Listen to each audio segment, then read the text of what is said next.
নমস্কার, সবাই নিশ্চয়ই খুব ভালো আছেন, সুস্থ আছেন।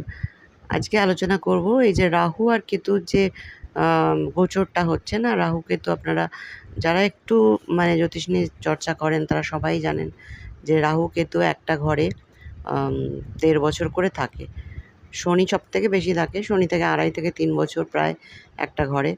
তারপরেই হচ্ছে রাহু কেতু, প্রায় ১.৫ বছর থাকে একটা ঘরে। তো এই ১.৫ বছর পরে রাহু নামছে মীন থেকে কুম্ভে, আর কেতু যাচ্ছে কন্যা থেকে সিংহতে। অর্থাৎ জোডিয়াক যদি ধরি তাহলে মেষ, বৃষ, মিথুন, কর্কট, সিংহ অর্থাৎ পঞ্চম ঘর। জোডিয়াকের পঞ্চমে কেতু থাকছে, আর ওদিকে একাদশে একাদশে থাকছে রাহু। তো আমরা কি জানি, রাহু হচ্ছে দেয়, মানে রাহু হচ্ছে সবসময় নিতে চায়, সব কিছুকে খুব মানে একদম পেতে চায়, ভোগ করতে চায়।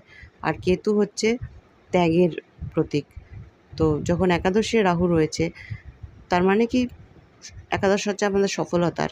তো সব কিছুকেই সে সফল করতে চাইবে। আর রাহুর মানে বৈশিষ্ট্যগুলো কী কী, রাহু কাকে কাকে রুল করছে। রাহু রুল করে কিন্তু এখনকার যুগের যা কিছু, তাই সব কিছুই কিন্তু রাহুর আন্ডারে। যেমন এই যে মিডিয়াতে আমি কথা বলছি, তারপর ধরুন এআই, চ্যাটজিপিটি, তারপরে এই যে স্পেসে এত কিছু হচ্ছে, যা কিছু এখন দেখছেন এগুলো সব কিছু কিন্তু রাহুই রুল করছে।